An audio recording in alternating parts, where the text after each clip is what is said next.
Hello बच्चों, मैं आपका स्वागत करता हूं आहूजा क्लासेस में। यहां हम सहयोग ऑर्गेनाइजेशन की मदद से आपको ऑनलाइन कक्षाएं प्रदान करने जा रहे हैं। तो ये हमारा फर्स्ट चैप्टर है, पहला पार्ट है, जिसमें कि हम गणित में संख्याओं के बारे में सीखेंगे। तो चलिए शुरुआत करते हैं संख्याओं के बारे में। तो चलिए बच्चों, देखते हैं कि संख्याएं क्या होती हैं।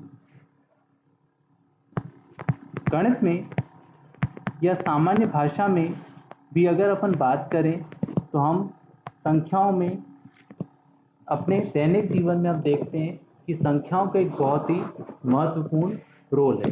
संख्या मीन्स जिसको अपन अंग्रेजी में नंबर्स भी कहते हैं।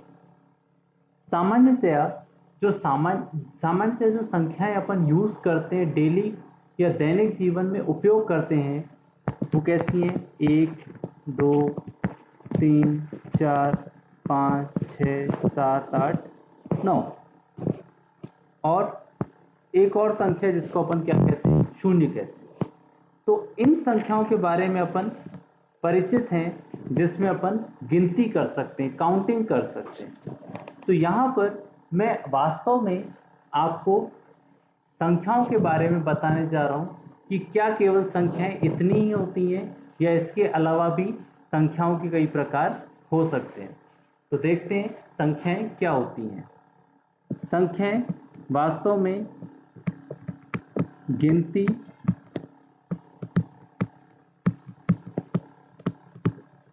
अथवा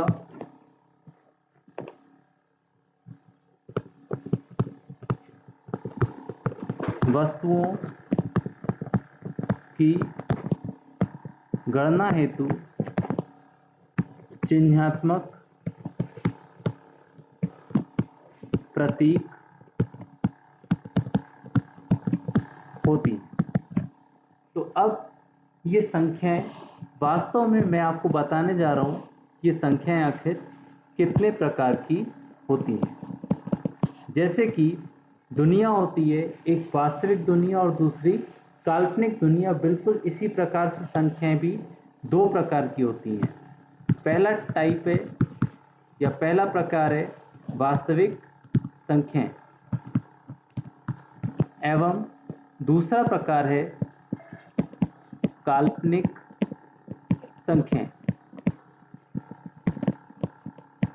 तो देखिए, जब हम वास्तविक संख्याओं की बात करते हैं तो वास्तविक संख्याएं आखिर क्या होती हैं, कितने प्रकार की ये हो सकती हैं। वास्तविक संख्याएं वास्तव में दो प्रकार की होती हैं। प्रथम परिमेय संख्याएं और दूसरा अपरिमेय संख्याएं। हम इसको संख्याएं लिखते हैं। तो अब बात आती है कि अब संख्याएं तो दो प्रकार की हैं, वास्तविक और दूसरा काल्पनिक। काल्पनिक संख्याएं अभी हमको नहीं सीखनी। अभी हम बात करने जा रहे हैं केवल वास्तविक संख्याओं की। तो वास्तविक संख्याएं दो प्रकार की हैं, पहला परिमेय और दूसरा अपरिमेय। परिमेय नाम से ही स्पष्ट है, जिसको हम परिमेय रूप में दर्शा सकते हैं। तो इसकी परिभाषा क्या हो जाएगी? ऐसी संख्याएं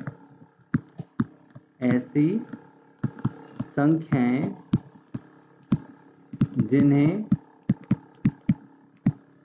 परिमेय रूप में लिखा जा सकता है,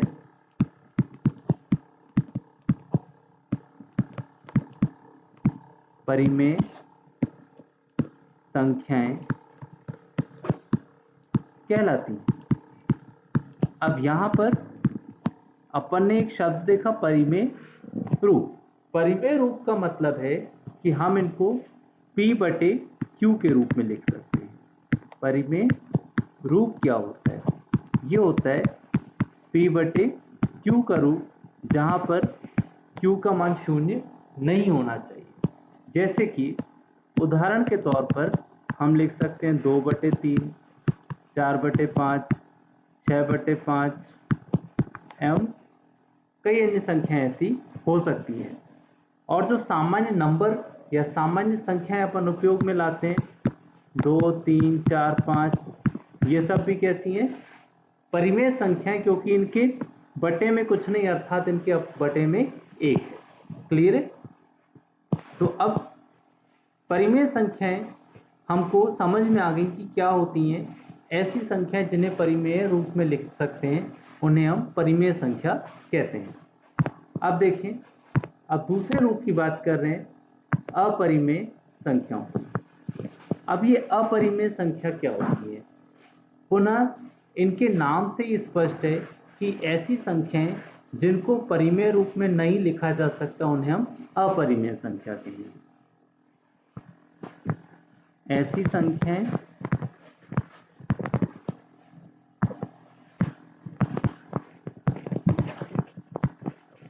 जिन्हें P/Q के रूप में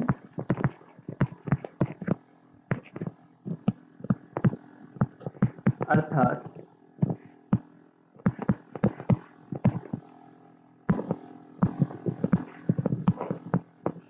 परिमेय रूप में नहीं लिखा जा सकता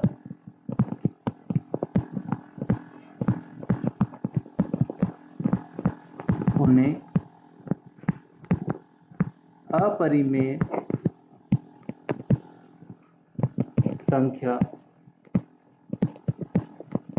कहा जाता है। तो अब ये स्पष्ट हो गया कि परिमेय संख्याएं क्या होती हैं और अपरिमेय संख्याएं क्या होती हैं। तो देखिए,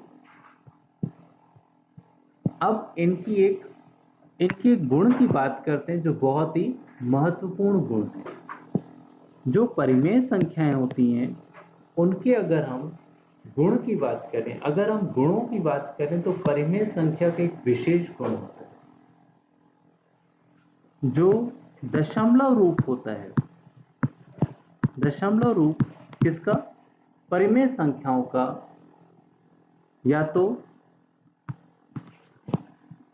दशमलव रूप किसी बिंदु पर समाप्त हो जाता है अथवा संख्याओं की पुनरावृत्ति हो सकती है। या तो इनका दशमलव रूप किसी बिंदु पर समाप्त हो जाएगा, जैसे मैं लिखा 3/2, तो इसका मतलब कितना होगा? 1.5 और 1.5 बाद कोई दूसरी संख्या नहीं आ रही, मतलब ये यहाँ पर एंड हो गया, यहाँ पर समाप्त हो गया। जैसे कि एक उदाहरण मैं लूँ 1/3, तो 0.33333, ये 3 आता ही जाएगा। तो ये पुनरावृत्ति हो रही है, पुनरावृत्ति वो भी एक सिस्टमेटिक रूप में हो रही है, एक परिभाषित, एक नियमित रूप में हो रही है। तो ये एक बहुत ही महत्वपूर्ण विशेषता है किसकी? परिमेय संख्याओं की। अब अगर अपन बात करें अपरिमेय संख्याओं की, तो इनकी भी एक विशेषता है जो कि परिमेय संख्याओं से पूर्णतया भिन्न है। और वो विशेषता क्या है? कि जो इनका दशमलव रूप है उसकी या उसमें संख्याओं की पुनरावृत्ति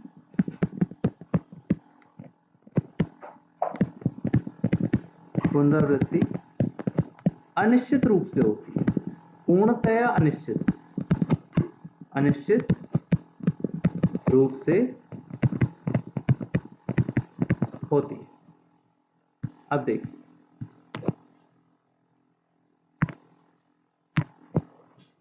तो यहां पर हमने बात कर ली परिमेय संख्याएं क्या होती हैं, अपरिमेय संख्याएं क्या होती हैं।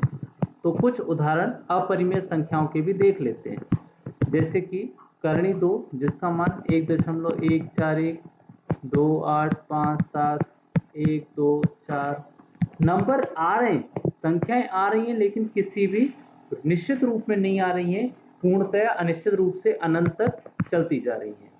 पाई का मान आपने देखा है 3.14285719, इस प्रकार से कोई भी संख्याएं अनिश्चित रूप से चलती जाती हैं इसमें।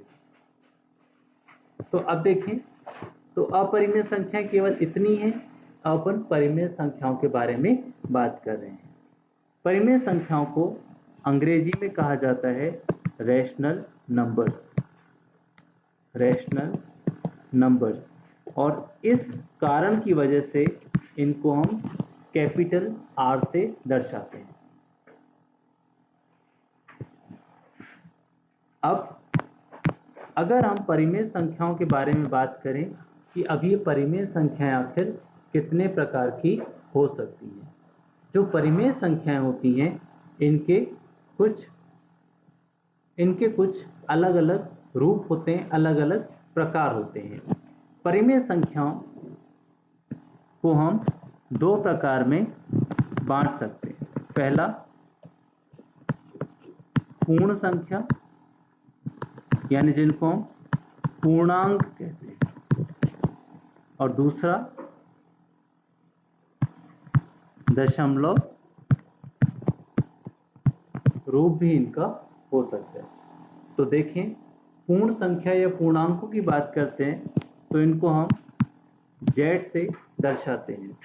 और यहाँ पर पूर्ण संख्या के अगर अपन की बात करें तो पूर्ण संख्याएं ऋणात्मक भी हो सकती हैं और धनात्मक भी हो सकती हैं। किस प्रकार से? जैसे कि -3, -2, -1, 0, 1, 2, 3, इस तरह से आगे तक ये जा सकती है। और अगर मैं इनके दशमलव रूप की बात करूं तो दशमलव रूप में जैसे कि 1.3, 2.57, 3.789, इस प्रकार से कई संख्याएं हो सकती हैं। तो अब ये पूर्ण संख्याएं दो प्रकार से मिलकर बनी है, एक ऋणात्मक है और फिर धनात्मक है। तो मैं इसको भी दो भागों में डिवाइड कर देता हूं, दो भागों में बांट देता हूं। कैसे? ऋणात्मक पूर्णांक और धनात्मक पूर्णांक। अब अगर अपन यहाँ पर धनात्मक पूर्णांकों की बात करें तो कहाँ से शुरू हो रहे हैं वो? 0, 1, 2, 3, 4, 5 अनंत तक। धनात्मक पूर्णांक को हम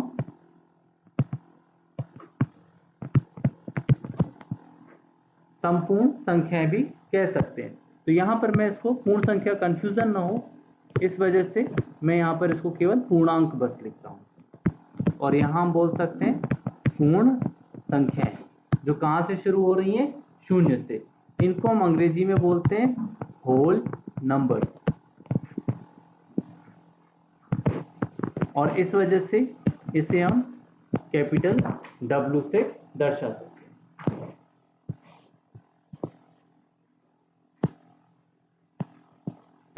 अब धनात्मक पूर्णांकों की जब बात आती है तो धनात्मक पूर्णांक इसको हम बेसिकली एक नया रूप लेकर के आते हैं, जो है इसका प्राकृत संख्या। प्राकृत संख्या जो कि जिसमें से अगर अपन शून्य को अलग कर दें, अगर अपन पूर्ण संख्याओं में से शून्य को हटा दें तो बाकी जो संख्याएं बचेंगी वो 1 से चालू होकर के अनंत तक जाएंगी। और इनको हम क्या बोलते हैं? प्राकृत संख्याएं।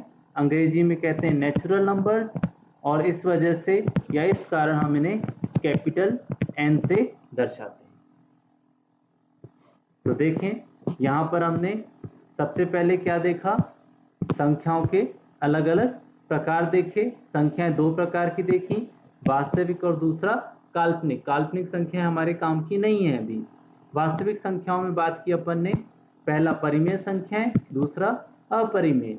परिमेय जिनको कि हम परिमेय रूप अर्थात P/Q के रूप में लिख सकते हैं, जहां पर Q का मान 0 नहीं होना चाहिए। हमने इनके उदाहरण देखे 2/3, 4/5, 6/5 अनंत तक कुछ भी हो सकते हैं। 2, 3.2, 3, 4, 5 कुछ भी हो सकते हैं। फिर हम अगर अपरिमेय की बात करें, जो कि जस्ट या बोलना चाहिए कि पूर्णतया विपरीत हैं परिमेय संख्याओं के, अर्थात जिन्हें हम p/q के रूप में नहीं लिख सकते उन्हें हम अपरिमेय संख्याएं कहते हैं। और इनकी भी एक विशेषता होती है। तो सबसे पहले परिमेय संख्याओं की विशेषता बताता हूँ।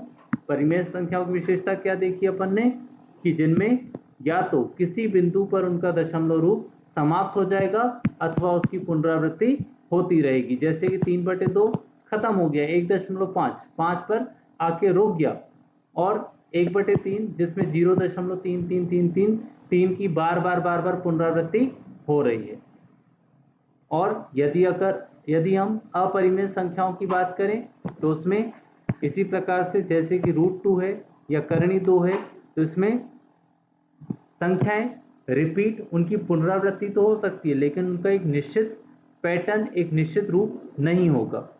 तो मैं कह सकता हूं कि पुनरावृत्ति अनिश्चित रूप से हो सकती है। या पाई का मान देखा हुआ है 3.14285719, संख्याएं आ रही हैं लेकिन एक निश्चित रूप में नहीं आ रही हैं। देखें, अब हम परिमेय संख्याओं को विभाजित करते हैं तो दो तरह की परिमेय संख्याएं हो सकती हैं। पहला पूर्णांक या फिर उनका दशमलव रूप। पूर्णांक में पूर्ण संख्याएं आएंगी, जैसे कि वो ऋणात्मक भी हो सकती हैं और धनात्मक भी हो सकती हैं, -3, -2, -1, 0, 1, 2, 3 अनंत तक। लेकिन अगर दशमलव रूप में बात करें तो उसमें दशमलव बिंदु भी हमको देखने मिलेंगे। कैसे? जैसे कि 1.3, 2.57, 3.789 अनंत तक जा सकते हैं।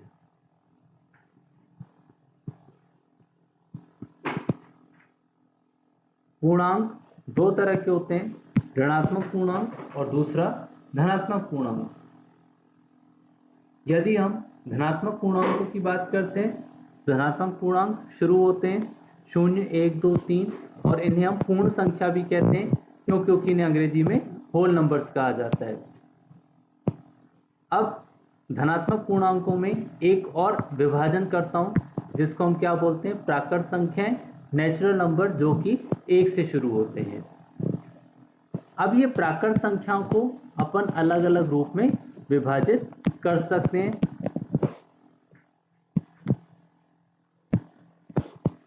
मुख्यतया ये दो तरह की संख्याएं, सम संख्याएं, दूसरा विषम संख्याएं, या आप जानते हैं सम संख्या जिनको हम 2 से भाग दे सकते हैं, जैसे कि 2, 4, 6, 8, 10, 12 अनंत तक। विषम संख्याओं की बात करें तो 1, 3, 5, 7, 9 जिन्हें हम 2 से विभाजित नहीं कर सकते उनको हम विषम संख्याएं कहते हैं। तो यहाँ अपन ने सबसे पहले देख लिया कि संख्याएं क्या होती हैं। मैंने यहाँ पर किसी भी पाठ का नाम, किसी भी कक्षा का नाम नहीं लिया। संख्याएं सब बच्चों को पढ़ना जरूरी है, इसलिए कक्षा 6वीं से 10वीं तक ये पाठ बहुत ही कॉमन या बहुत ही सामान्य है, जो सबके लिए महत्वपूर्ण है। तो ये हमारा पहला लेसन था, पहला पाठ था जो हमने गणित में सीखा।